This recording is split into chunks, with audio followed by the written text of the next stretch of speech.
Hello and welcome to Women in Science Breaking the Glass Ceiling series. I'm Emma Banks, I'm the CEO at Ramarketing. I've been with the agency for about 5 years, and prior to that, worked in clinical development, actually, in the sort of data management side of things.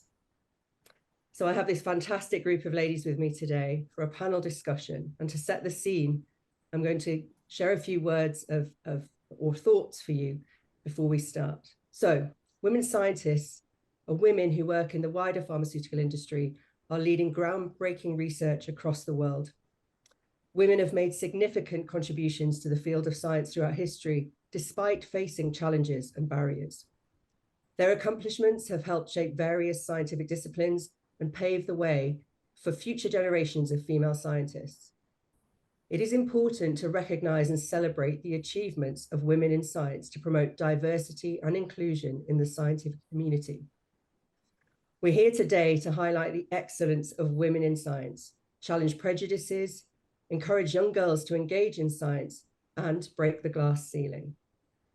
So before we start, I'm going to ask this lovely panel to introduce themselves. So I'll start with Karen, please. Thanks, Emma. My name is Karen Ooms. I'm a Joint Chief Operating Officer of a specialist niche CRO called Quanticate. We specialize in biometrics. I look after the stats and programming side of the CRO. I've been there a long time, actually, 25 years. So that's when I came into the pharma industry. Prior to that, I was a statistician in agricultural research and also in consumer products. I worked for Unilever and looked at the wonderful benefits of green tea and things like that. But I'm delighted to be part of this panel today. Thanks, Karen. Diana? Hi, everyone. I'm Diana Kraskouskaya. I'm the co-founder and chief executive officer of Dalriada Drug Discovery. Dalriada is a very innovative, early stage drug discovery contract partner research organization. So that was a 7-year journey of building this company. Outside of Dalriada, I was also a co-founder of DoNAD Therapeutics, a biotechnology company focusing on covalent protein degraders, and served as a chief operating officer of that company for about 3 years until we built out the executive leadership team, placed the company in Boston, and now it's off to the races. By background, I have mixed interdisciplinary background. Started in molecular oncology, but then decided to switch gears and complete PhD in medicinal chemistry. So that was an interesting learning curve for me, that's for sure. Yeah. So pleasure to be here today with you all. Thanks, Diana. Brittany? Sure. Hi, Brittany Hayes. I'm a platform director at CordenPharma. We call them platforms. They're like technology platforms that are similar to business units, if you will. I'm responsible for the highly potent and oncology platform. We work with the sales team as technical resource and also strategy for the business unit. CordenPharma is a contract development and manufacturing organization that focuses on APIs, excipients, and drug products. We do a lot with complex modalities like lipids, oligonucleotides, peptides, and then also highly potent and non-potent small molecules. I'm an organic chemist by training, and I've spent the majority of my career in the CDMO industry doing various business and technical roles. And yeah, it's been a fun career for sure. Thank you. Thanks, Brittany. And Alicia? Thanks, Emma. It's great to be here today. I'm Alicia Xaka. I'm Associate Director of Business Development working for Procos, which is an Italian CDMO focused in the development of a drug substance as well as generic pharmaceuticals products. I've been with the organization the last 10 years, mainly in a business development role, taking care of the US business. Prior to that, I was working in different companies, agencies supporting development and commercialization of different types of pharmaceutical development across even medical device products.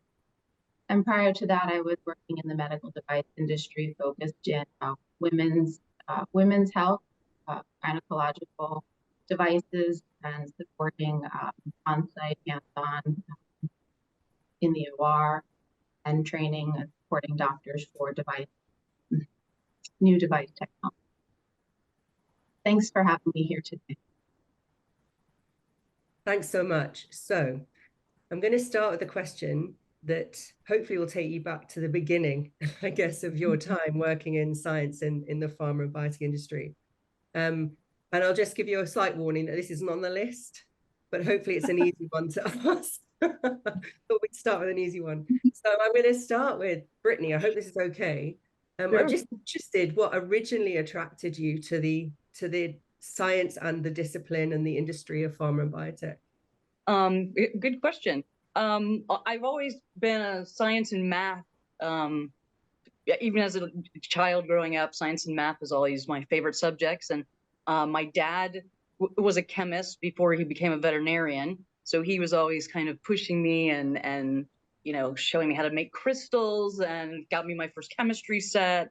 And so that's kind of how I moved more into chemistry. And when I started my undergrad, I was going to be pre-med. I was going to be a doctor and all these things. And I struggled in my early college career with some lower grades, and I had an organic chemistry, the first semester of organic chemistry, and I did really poorly. And the professor even said to me, maybe chemistry's not that road you should go down. And I was so mad because I really liked chemistry, and I ignored him and pushed on through. And I got an A the next semester, and then I ended up getting a PhD in organic chemistry. So I feel pretty proud of that accomplishment. And I just continued on, and I somehow fell into the contract or development and manufacturing organization kind of early in my career. I started out in the laboratory, but I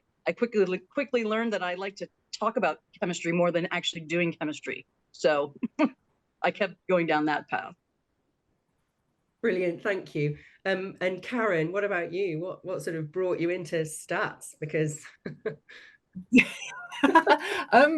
I was actually sort of really interested by physics when doing my A levels. I the whole thing about general relativity and quantum mechanics, I thought that was so cool. So I decided to go to university to look at that. But there was all these sort of labs and things which I didn't enjoy at all. So I ended up going to maths. And then I found that I wasn't necessarily the best at that, but I was really good at spotting patterns in data and doing stats. So I carried on working in that field and doing my master's, and then sort of going into statistical research. It was agriculture to start with, but I kept on producing babies, so I needed to have more income, and so I ended up migrating into the pharma industry. So, but it's great. I just love what I do now. Thank you. Amazing. So I would really love to hear from Diana and Alicia on the same thing, if that's okay. So if we start with you, Diana.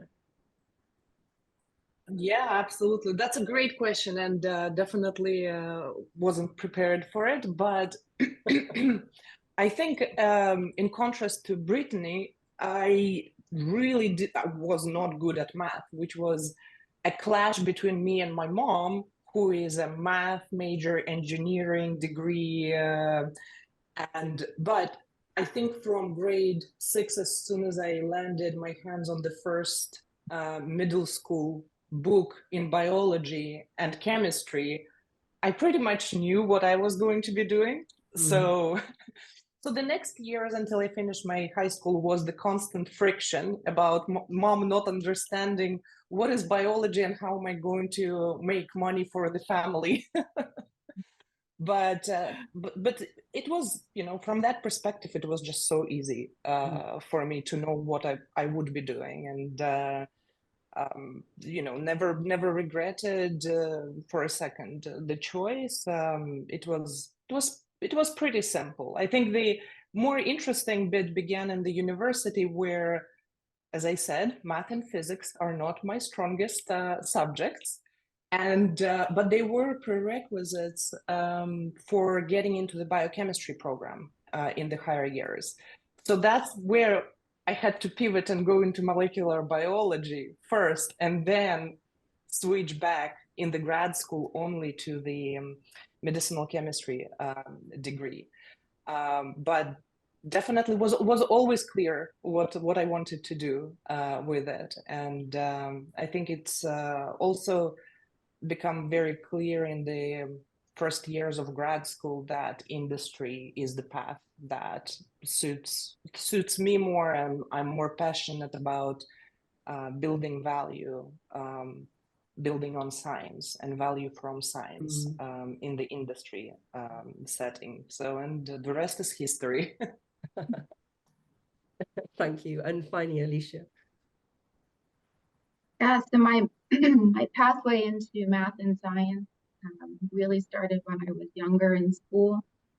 I definitely excelled in sciences more than I did English or writing, and so I think my parents definitely guided me in that direction after they realized that I couldn't write a statement. But basically, my father was working in an optics company that was owned by Japanese, and so he was always traveling to Japan and coming home and bringing these cool med kids or science kids, chemistry kids home, and so I would play with them as a kid, and you know, watching him, I sort of fell into love of business. I did go to school for sciences. I was strongly drawn to anatomy and physiology, which is where I excel.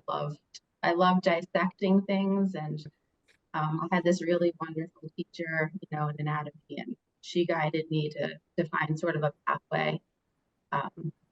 It led me to pre-med, which was very, very difficult, and so I pivoted and ended up with some biology background focused in exercise sciences. And I did eventually master that thesis statement. I did a degree in communications as well, which has really supported my, let's say, success on the business side of science. Brilliant. So all of you really touched on sort of some key influences, you know, either when you were very young, whether it's been parental or whether you found good teachers.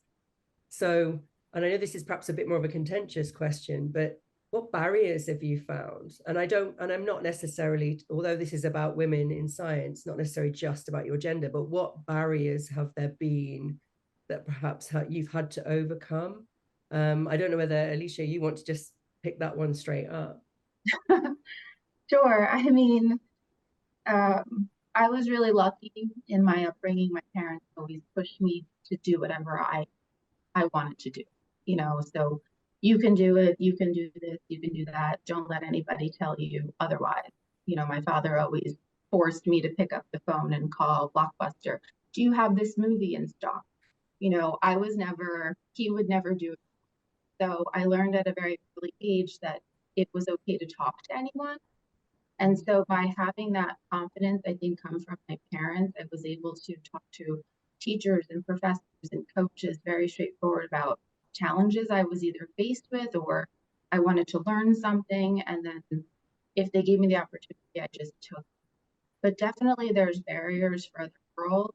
And I think it depends on how you're influenced to break through and open up that discussion. But certainly it comes from my parents, give them the credit for that. I love that. I love that. And Brittany? Similar to Alicia, my parents were very instrumental in raising my sister and I as two, you know, strong, independent women. And I never actually felt that there wasn't anything that I couldn't do or pursue or try. So I feel very fortunate for that upbringing. And my dad is probably created, maybe it's a blessing and a curse, a perfectionist, because he'd always, I'd be so excited. Dad, I got like a 96 on my math test. And he's like, well, why didn't you get 100? Right? Like let's focus on that instead of the 96. So, yeah, so I feel very fortunate for that. And, I don't feel like I've faced any barriers for being a woman. Maybe my own, personal, in my own head, like, oh, maybe I shouldn't go for that role, or maybe I shouldn't do that. So it's more my own, I think, barriers that I create for myself than I think being a woman in science. Yeah. Yeah, I mean, it's really interesting as well, because you talk about obviously the parental influence and that kind of thing, but throughout your careers, and I'll come to you first, Karen, how important has mentorship or other people around you who've perhaps either forged their path or a bit ahead of you, how important has that been for you through your career? Yeah, no, it's been really important, actually. When I had my first job in agricultural research, I actually went to Iceland and was in a Icelandic research station there. And my boss was Auslug, and she was a really strong Icelandic woman. I think this was in the 80s. There was a very strong sort of sense of feminism as well at that stage. And then when I went to Britain in the UK, I had a couple of strong female statisticians. One was Rosemary Bailey, who was a very academic, strong lady, and the other lady was somebody called Janet Riley, who worked for the Overseas Development Agency. So she was always going around the world, looked immaculate all the time, but was never fazed by whatever was happening in Colombia or Bangladesh. And I was really inspired by these people to see that you can just do what you want to do, and it doesn't matter the surroundings around you. Yeah, it was great. No, I love that, and I think there's such an important element to those mentors being women, actually, and that you can see yourself in the future in some capacity. No, that's great. So Diana, just moving on to a slightly different question along the same themes. I mean, through your career, have you seen or come across some of those traditional, slightly outdated stereotypes about women in science or women in technical discipline? Have you seen it? Have you heard it? It's an interesting question, because it's almost, I would probably break it down into two categories. There is women in science, but then there is also women in business, and at the different stages of the business. And the interesting bit that I'm finding on reflection is that it is also geography dictated as well. Because we just had a conversation a couple of days ago with my colleague that, in fact, in the UK, it seems to be that chemistry is very, very male dominated. But then in France, it is not the case at all. In Eastern Europe, where I come from, that's not the case at all. There is a lot of women in doing chemistry. And in the West, I'm in Canada. I've been living in Canada for the past 16 years. There seems to be just, if you look in the lab, and I was doing my PhD in an interdisciplinary lab in drug discovery, there is a tendency that the guys are going into the chemistry stream. And if you open the door to the molecular biology lab, it is a very ladies heavy lab. And so whether it's a stereotype or not, but I think that's just at least a reality in my geography. That's what's happening is that there's a clear preference for which scientific stream the people are choosing. But then I think the higher you go up in the company, this is where you start to see a bit less and less women going up from the early stage life science positions to more of the management or senior leadership scientific positions. That you can feel that. You can definitely feel that. But it's really encouraging to see that at the pure scientific level, I do think that there is enough open doors for anyone, at least in Canada, to enter the life science stream. So that I didn't feel at all the difference up until maybe when I got into the business world of things. And then you go to a conference, and I think Brittany said something very interesting, and you really need to tease apart what's in your head and what's the reality, right? What messages are you sending to yourself, and what are you thinking in the moment? But there was this absolutely unbelievable experience that I still clearly remember. Is I went to one of the conferences in Switzerland, and it was a biotech leadership conference. And it was a conference room, networking room filled with everyone kind of rushed out, all of the scientific presentations in the different auditorium, rushed into the common hall where coffees are served, snacks are served. And so the entire conference was in a single room. And I just looked around, and I was probably in the audience of hundreds of people. I was maybe one of 5 women in there. But I've spent already hours in that audience. But then when I realized that, that's when the thoughts are starting to creep into your head. What does that mean, right? Am I in the right space? Is that space for me?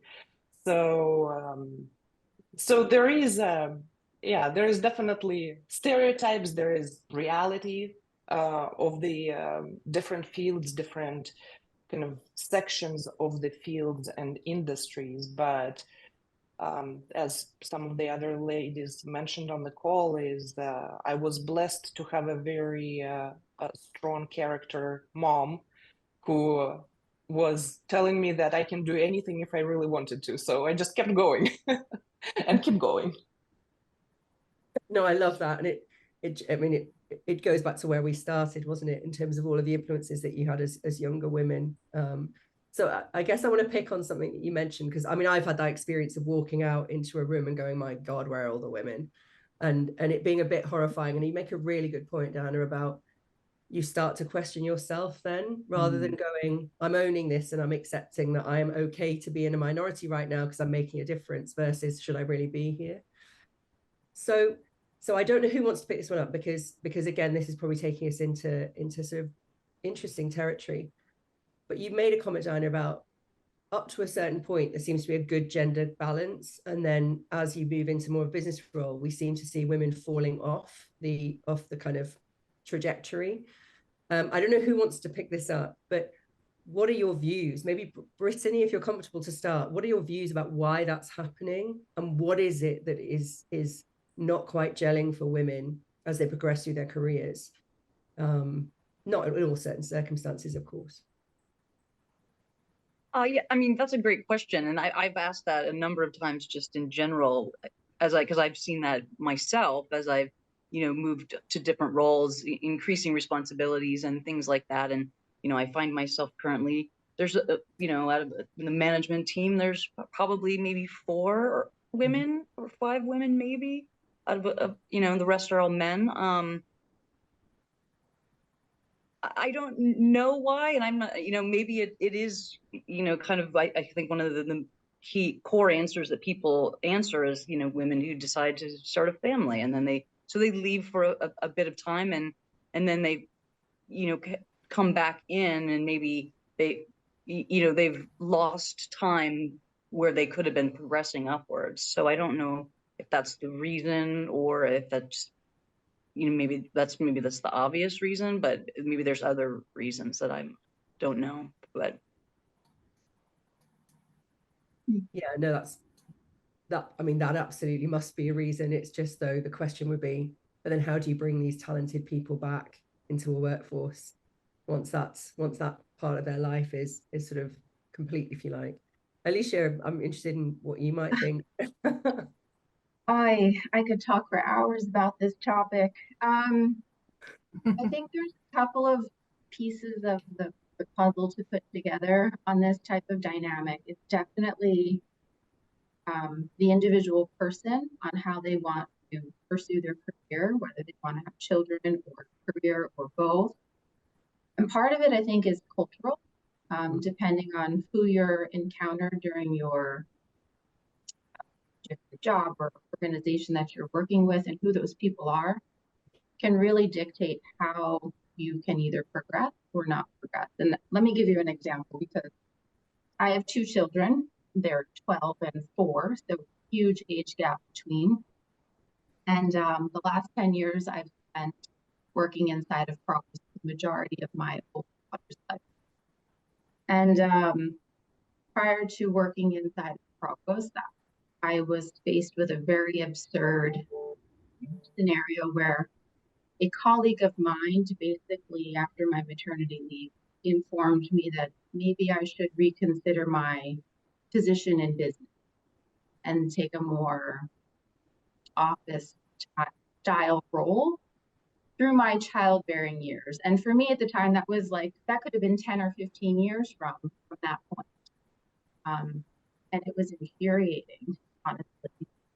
So I didn't like anyone telling me what I could or couldn't do. And I could understand the cultural perspective of where this person was coming from, because we are sisters, but I just decided at that moment that I would change my job. And within months, I found opportunities and eventually landed inside of it. And had I not done that, my life would be totally different. I'm a very influential person inside the organization.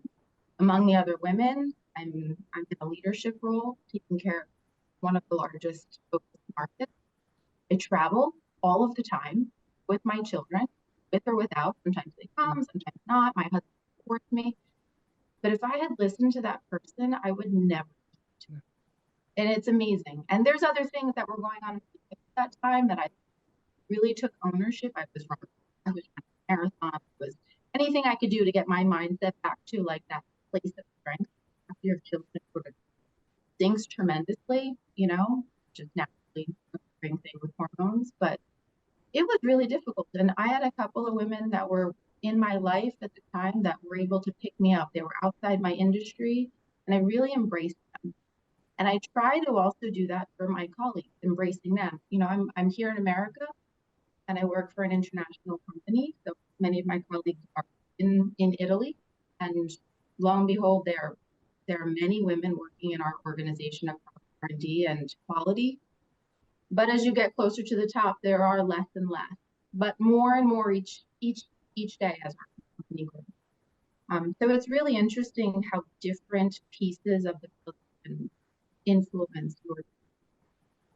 Yeah, that's such a brilliant story. You know, just like absolutely fantastic to hear. And in some ways, you know, the whole purpose of this panel, it really, I guess, is for these experiences to be shared more widely, because to encourage other women to maybe be a bit more brave, I guess, and not listen to those people.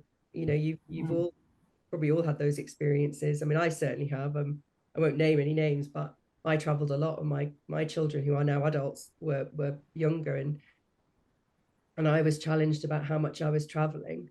And one of my family members turned around to the individual, who happened to be a woman, to her and said, if it was Emma's husband, would you have asked the same question? And she went silent. So there's this sort of hidden pressure, I suppose, on women for all stages, you know, because we talk a lot about motherhood, but actually it does come back, unfortunately, as our parents then age, and we have potentially different types of responsibilities. But yes, you know, good for you, Alicia. I mean, that's just a brilliant story, and I'm glad you were able to share. I'm interested actually in anybody, you know, Karen or Diana, if there's anything like that in your sort of past. Yeah, no, there is actually. It's I had 3 children in 3 years when in my late 20s and early 30s, and then got divorced. So I was responsible for the care of my children, and actually I was the major breadwinner or whatever you'd like, the in the family, and even going through the divorce courts, there's then an expectation from my side that I would give up the children, and you know that my husband or my ex-husband would look after them because I had a career. So I sort of suffered from the other way round a little bit, and needed to fight that I could stay in a role to be able to care for my children. So I think that it's important, if we do get into influential positions, to really respect what a woman really wants for herself, whether and to be flexible with people's career. And then when they're able to, maybe if they have taken a bit of a break, they want to redevelop it, that they're not overlooked then in terms of their career development and progression, because it does happen in different stages. I mean, yes, and yeah, my parents have both died now, but I needed to become a carer for my parents, and one of my sons in the past couple of years had a brain tumor, so he needed a lot of care, and again, I was lucky enough to be in a position to have flexibility to be able to combine both aspects and not to try and become the superwoman, you know, coping with everything all at the same time. Yeah, thank you for sharing, Karen, because it really highlights, doesn't it, the trials and tribulations just of life, that so often then, whether this is a stereotype, women almost are expected to be the ones that bear that burden fully. You know, it's crazy, really. Okay. So thank you. So let me just pull at that thread a little bit. So Diana, you know, I appreciate you've sort of been more of an entrepreneur. You've been more at the sort of front end of setting up businesses and that kind of thing. But in terms of your time so far, have you felt camaraderie with other women through that process? Because there's potentially shared, I don't know, perceptions, shared expectation, or have you felt the opposite?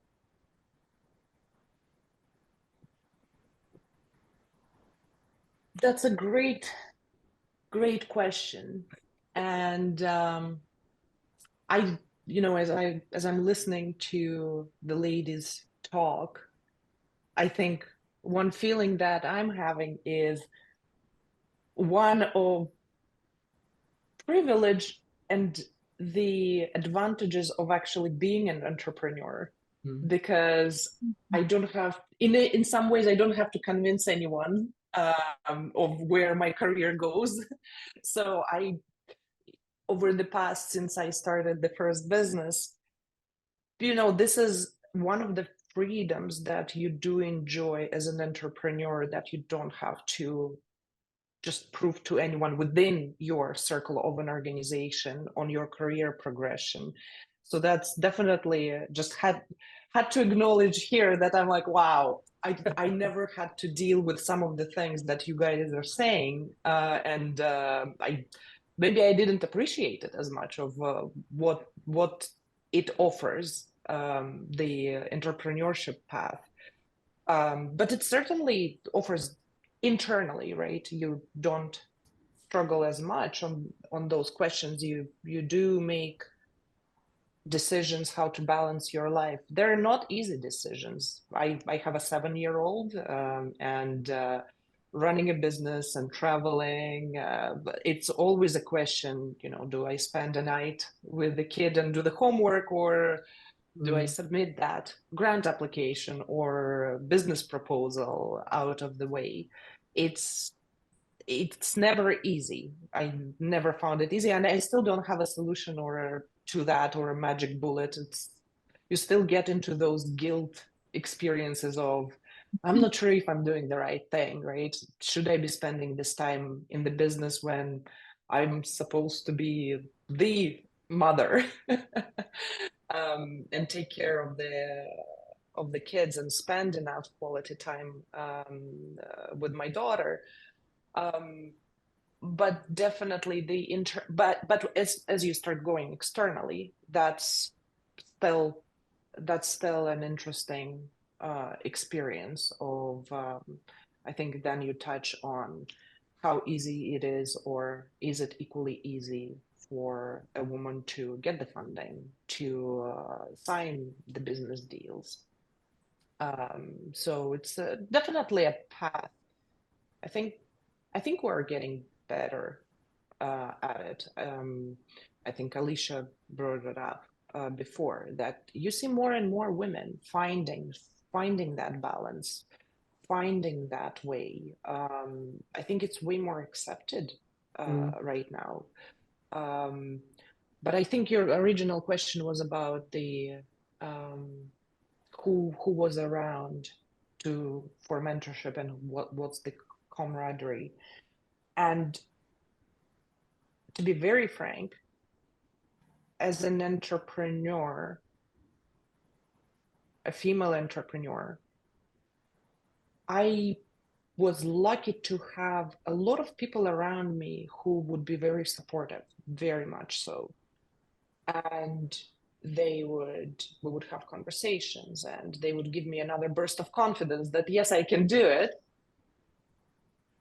But one thing I'm still missing, I think what I would love to have is to find that community of the female CEOs, right, where you can truly share that experience, because it does.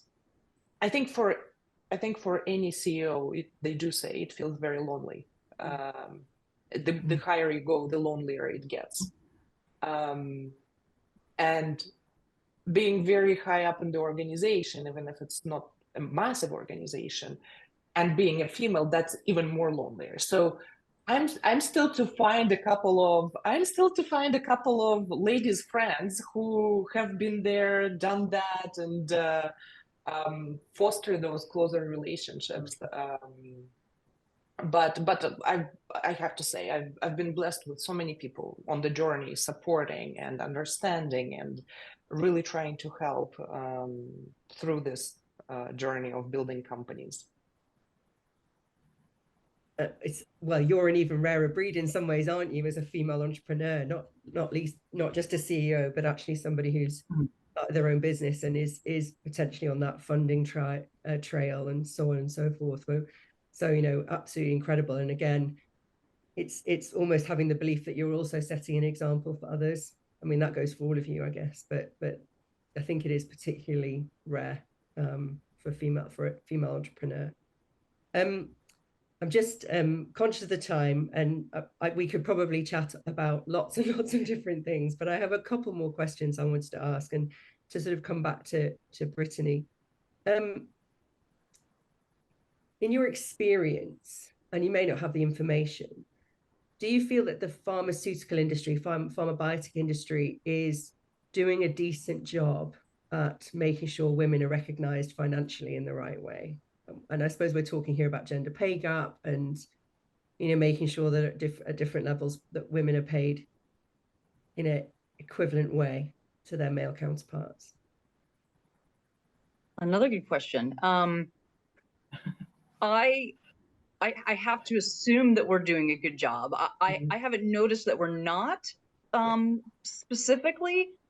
So I'm going to say yes. I think we're doing a good job. I just don't have any examples that would say otherwise. So I don't, like, maybe I'm not the right person to answer that question. I haven't noticed that there is a discrepancy in similar roles between men and women. Sure. Anybody else have a view on that one? I do think there tends to be plateauing of females' careers if they have been on maternity leave for a while.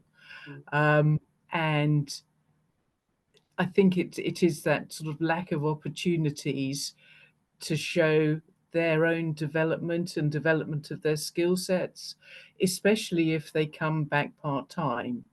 So, and quite often, if they aren't visible, maybe they're working remotely, again, they could well be overlooked for promotional opportunities and may not actually push themselves forward to develop their own career and be quite happy, in inverted commas, with what they've got at the moment. And then that does mean their potential is diverging from what the reality. So I think in that sense, there is a gender pay gap. I don't think it's intentional at all and institutionalized, but I think it comes through the consequences of people's own career paths. Alicia? Yeah, may I say something? I can speak maybe from the American point of view of this topic. Certainly, I think anyone in a business development role or in a business role, taking aside laboratory standards, but you have to ask for what your value is. And I've had to do that. It's not a very comfortable situation to be in, reporting to different men have brought me along with them, thankfully. But you have to ask for what you're worth. And if you know you're bringing value to your company, you have to think, well, if there was a man in my job, how much would he make? Or how much would they give him without all of the other intricacies to consider? Are they taking care of their family? Are they the breadwinner in their home? So I have to think as standalones that if I were the man, what would I be? And so I think other people should consider that. And, other people don't know what your situation is at home. But if you're bringing value to your company, you're providing solutions, you're bringing in revenue, there should be some way to justify. And there's plenty of available research out there to give you some indication and other women indication of where they should stand on that, in that bracket. It's not easy. It's a very difficult conversation to have. But if you are bringing value, I think your colleagues would see that. I think we can honor that achieve. I try to also bring that same value to people that are in my team. They're adding value, they deserve it. If there's something they can work for, then let's build them up. It shouldn't be a matter of man or woman, it's what value do you bring.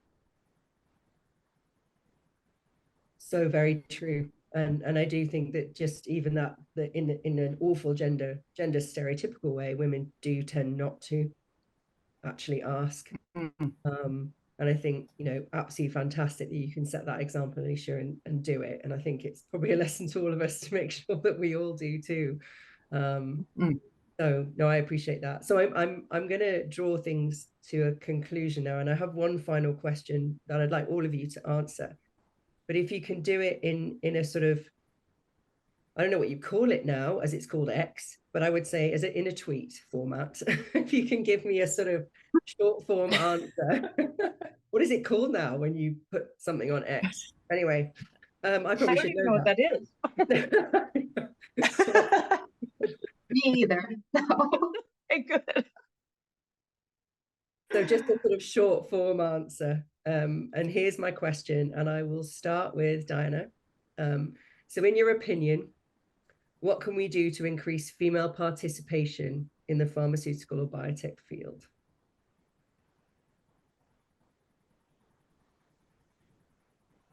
I would say that if I were to name one thing, is probably provide women with support in training for leadership positions. So leadership coaching, mentorship programs, just the support for the women to understand what needs to be done to be on that fair game and understand how to grow on the career ladder that they really are passionate about. I would say, so that's, yeah, the leadership, training, mentorship in that category. I think women are excellent scientists just as men are, so I don't think that there is that gap, right? It's the leadership, I think, part that might really, really, really help and make a difference. Thank you. Brittany? Yeah, I was listening to Diana's answer, and I totally agree with that. I think it's for sure leadership, and being, even me and just my other female colleagues, like being a stronger role model for younger women in your organization, or if you cross paths with them at various events or conferences, and just I think in strength, like just kind of building your own inner strength to know that you and the confidence to know that you can go down any path that you choose. So I do think like having more role models and mentorship programs, and just being available, at events and things like that. And maybe we need more women focused, like an event at different trade shows and different conferences where there can be some networking and that sort of thing. Thank you. Alicia? So for me, I would just bring someone along, right? So embrace someone who's looking for a way in and bring them along with you, whether it's to a networking event, like Brittany said, or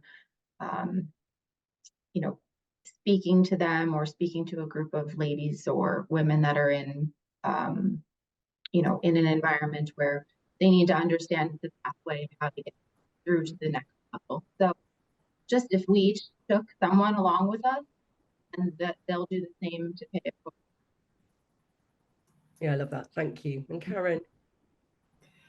I've learned this quite late in my career, but I realize how important it is to be truly authentic, and to not change your behavior or what you say because you're worried about how other people are going to perceive you.